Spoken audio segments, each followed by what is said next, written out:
এই চাচার একটা ছবি দেখেন, যারা কাছে আছেন, দেখছেন না? দেখছেন? হজ ক্যাম্পেইনে কোথায় বসেছিল, সাংবাদিক যে জিজ্ঞেস করতেছে কি করেন, আমার বাড়ি গাইবান্ধায়। করেনটা কি?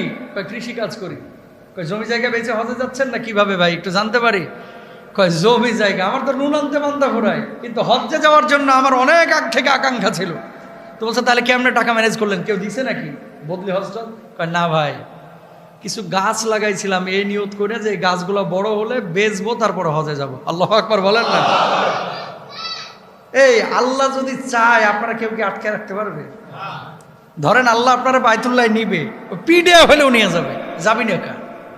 আর যদি আল্লাহ আপনারা না কবুল করে, বাড়ি থাকবে 10টা, কিন্তু অন্তরের মধ্যে একটা বার ওই চিন্তাও দিবে না মাথার ভিতরে যে যা বাইতুল্লাহ জিয়ারত করে আস। হাজার হাজার কোটিপতি আছে বাইতুল্লাহ, কিন্তু যায় না। কথা বলেন ঠিক কিনা? 2014 সাল কি 13 সালের কথা, আমি তখন জেদ্দায় একটা প্রোগ্রামে, ওখানে একটা হোটেল আছে হিলটন, সাগরের ধারে বিশাল হোটেল। তো বাংলাদেশ থেকে অনেক সময় সরকারি সফরে কিছু লোক যায় না, একজন ঊর্ধ্বতন কর্মকর্তা গিয়েছে। তো তাকে সৌদি সরকার টিকিট দিচ্ছে, ওখান থেকে গাড়ি নিয়ে হোটেলে পৌঁছাইছে, হোটেলে ভিভিআইপি ফ্যাসিলিটি সব, আন্তর্জাতিক কনফারেন্সে ওখানে গিয়েছে। তো আমার তো উমরা হয়ে গেছে আগেই, আমি অন্য কাজে গিয়েছিলাম। আমি ওনারে বললাম যে মোহতারাম, জেদ্দা থেকে মক্কার দূরত্ব মাত্র 60-62 কিলো 65 কিলো, তো আপনারা তো সরকার গাড়ি দিয়েছে, সব সুযোগ সুবিধা এবং উমরার ব্যবস্থা আপনাদের লেগে করে রাখছে, কেউ যদি যাইতে চায় তাকে সরকারই নিয়ে যাবে। তো হোটেল থেকে নাইমে সরকারি গাড়ি দিয়ে যে উমরাটা করে চলে আসেন, সৌদি সরকার যেহেতু আপনাদের ব্যবস্থা করে রাখছে। শরীরটা ভালো লাগতেছে না, মনে চায় না। না নাউজুবিল্লাহ এখানে করেন না, পকেটে ঢুকায় রাখেন। বাড়িতে যায় নাউজুবিল্লাহ জোরে সোরে বলেন, জোরে নাউজুবিল্লাহ। বিশ্বাস করেন উমরাই করে নাই, 4টা দিন ওখানে থাকলো, 60 কিলোমিটার সরকার গাড়ি দিছে, উমরা না করে বাংলাদেশে চলে এসেছে। তার মানে আমার বুঝতে বাকি রইল না। আরে আমরা চাইলে কি হবে, তোর কলিজার মধ্যে আগেই তো সিল মেরে রাখছে। তুই যদিও সৌদি গেছস, আবু জাহেলের পেতাত্তা তোর ভিতরে এখনো ঢুকে বসে রয়েছে। কথা বলেন ঠিক না? কাবার পাশে থাকে কেউ এরকম ফিরি চলে আসতে পারে উমরা না করিয়া? অথচ কত মানুষ দিন রাত 24 ঘন্টা কান্নাকাটি করে, আল্লাহ একটা বার তোমার ঘরে হাজিরা দেওয়ার তৌফিক দিও। আমিন বলেন না? এই ফিলিংস কি জানেন? ফিলিংস ওখানে যে আপনি হাজিরা দিবেন, কাবার পাশে যেমনি দাঁড়াবেন না। আমরা এখন কোন দিকে মুখ করে নামাজ পড়তেছি? কাবার দিকে। কাবা পশ্চিমে, তার লেগে তো আমরা পশ্চিম দিকে মুখ করে নামাজ পড়তেছি। কিন্তু যখন আপনি নামাজে দাঁড়াইলেন, চোখের সামনে কাবাটা আপনার ভাসতেছে, সামনে কাবা। আর সুদাইসি যখন তেলাওয়াতটা করে, অন্যান্য কারি সাহেবরা যখন তেলাওয়াত করে, আলহামদুলিল্লাহ রাব্বিল আলামিন আর রহমানির রহিম মালিকি ইয়াউমিদ্দিন ইয়্যাকা না'বুদু ওয়া ইয়্যাকা নাস্তাঈন ইহদিনাস সিরাতাল মুস্তাকিম সিরাতাল লাযীনা আন'আমতা আলাইহিম গায়রিল মাগদুবি আলাইহিম ওয়ালাদ-দাল্লিন।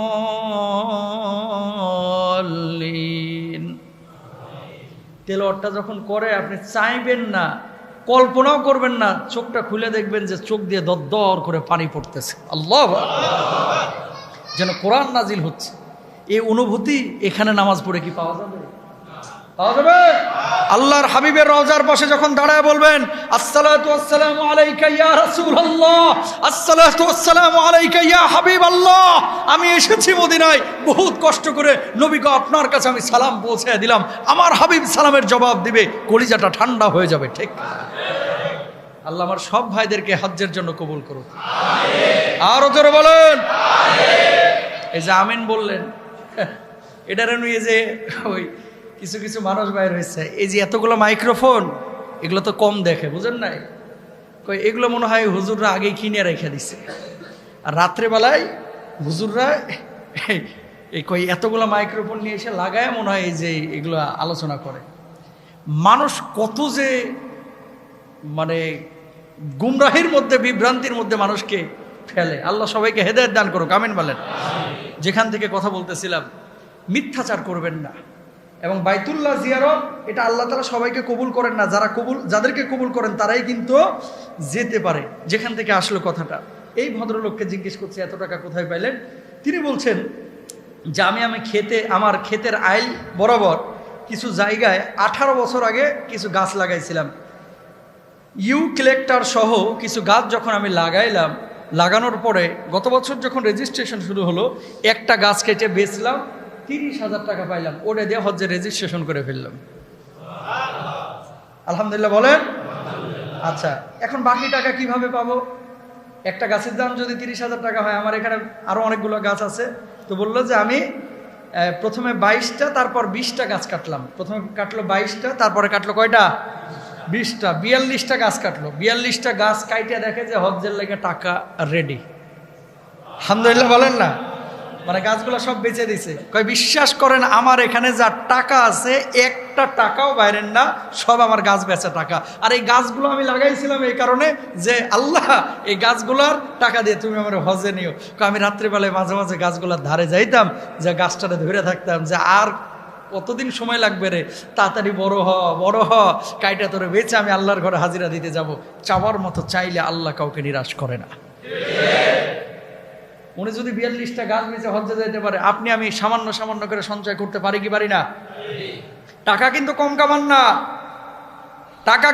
কামান না, 5 বছরের জমানো টাকায় যদি ফ্ল্যাট হইতে পারে, 3 বছরের জমানো টাকায় একটা হজ কি করা যায় না? ইনশাল্লাহ আল্লাহ কবুল করুক সবাইকে হাজী হিসাবে।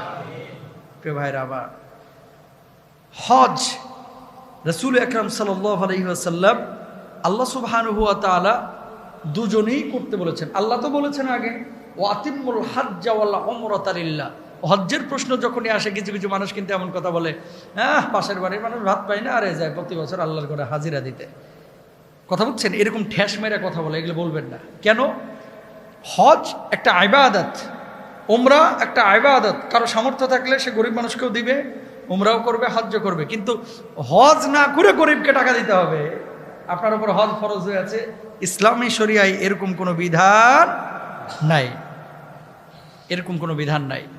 আল্লাহর হাবিব সাল্লাল্লাহু আলাইহি ওয়াসাল্লাম ওই যে মক্কা বিজয়ের যে প্রেক্ষাপট, হুদাইবিয়ার সন্ধি যেখানে হয়েছিল, সুলহ হুদাইবিয়া যেখানে সংগঠিত হয়েছিল, সাহাবীরা চাতক পাখির মতো এসেছিলেন যে আজকে আমরা হজ করব, এই আল্লাহর ঘরে হাজিরা দিব। যখন কাফেররা আটকায় দিল, সাহাবীরা কাঁদতেছে। আরে সেই মদিনা থেকে মক্কার দূরত্ব কত কিলোমিটার জানেন? প্রায় 450 থেকে 480 কিলোমিটার হয়, বুঝছেন?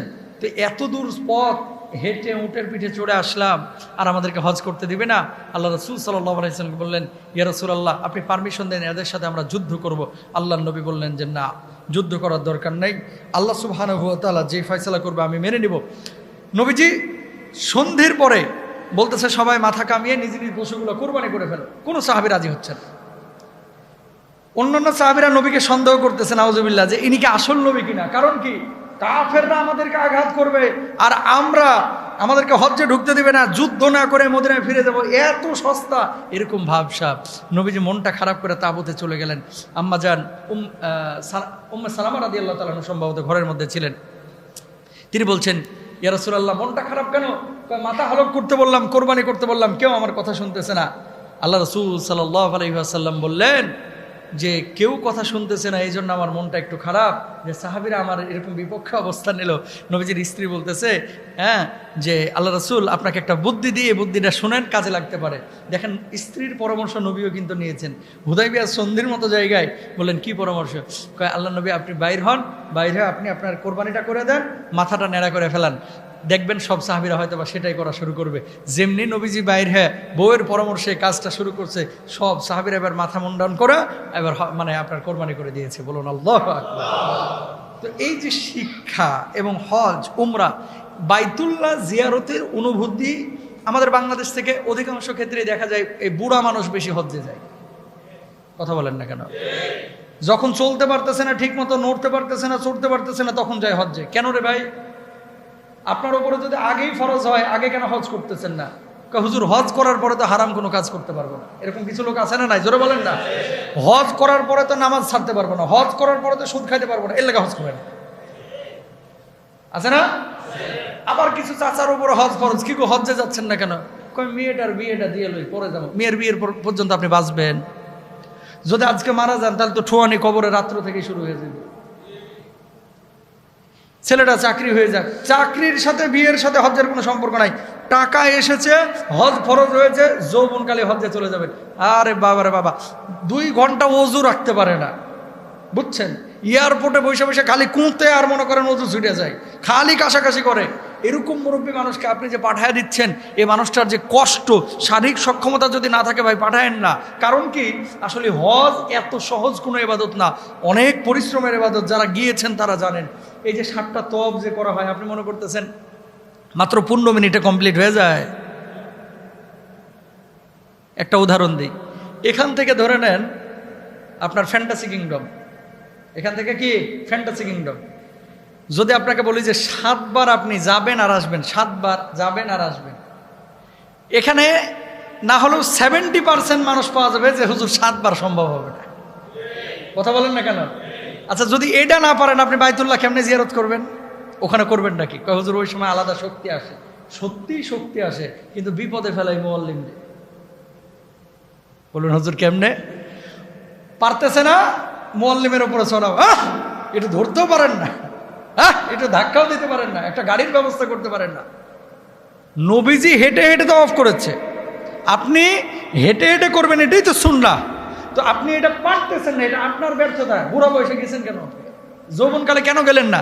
সামর্থ্য ছিল না। তাহলে এখন শারীরিকভাবে ফিট না। এই যে বিশ্বকাপ খেলতে গেল বাংলাদেশের ক্রিকেট দল, জানেন এদেরকে আগে দৌড় প্রতিযোগিতা করায় না যে শারীরিকভাবে ফিট কি ফিট না? কথা কয় না যে এ দৌড়াইতে পারবে কিনা, বল করতে পারবে কিনা, ব্যাট করতে পারবে কিনা, নানান ধরনের পরীক্ষা নিরীক্ষার পরে কিন্তু আমেরিকা পাঠাইছে T20 ওয়ার্ল্ড কাপ খেলতে।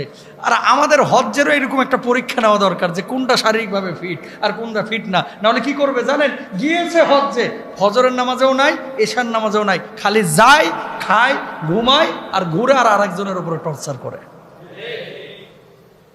এত সহজ না ভাই।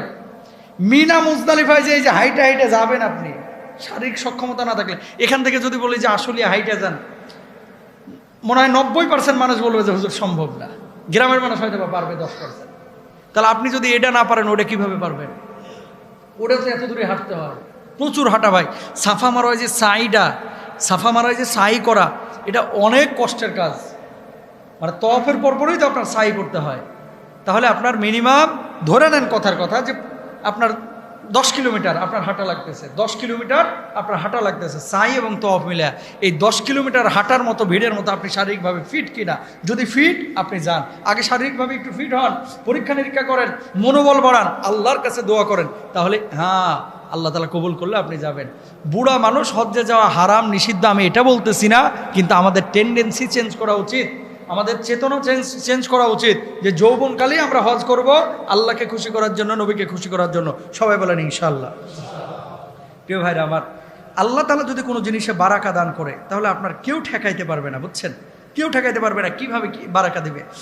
রাসূল আকরাম সাল্লাল্লাহু আলাইহি ওয়াসাল্লাম কি বলছেন? মান বানা লিল্লাহি মাসজিদান বানাল্লাহু লাহু বাইতান ফিল জান্নাহ। যে ব্যক্তি আল্লাহর জন্য মসজিদ ঘর নির্মাণ করবে, আল্লাহ তাআলা তার জন্য জান্নাতে একটি বালাখানা নির্মাণ করে দেবে। শুনেন, 2000, 3000, 5000 টাকা করে আপনারা জমান, মনে হয় যে 5000 টাকা করে জমতে জমতে কবে যায় শেষ হবে 6 লাখ টাকা। এভাবেই জমতে জমতে একদিন দেখবেন যে হয়ে গেছে 5 বছর 7 বছর পর, এভাবেই কিন্তু হয়ে যায়।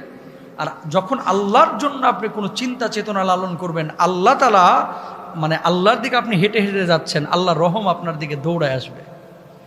সুবহানাল্লাহ বলেন। আপনি আল্লাহর দিকে যদি 1 বিঘত আগান, আল্লাহ আপনার দিকে, আল্লাহর রহম আপনার দিকে 2 বিঘত এগিয়ে আসবে। আল্লাহ কিন্তু এই সৎ কাজে অনেক বারাকা দান করেন।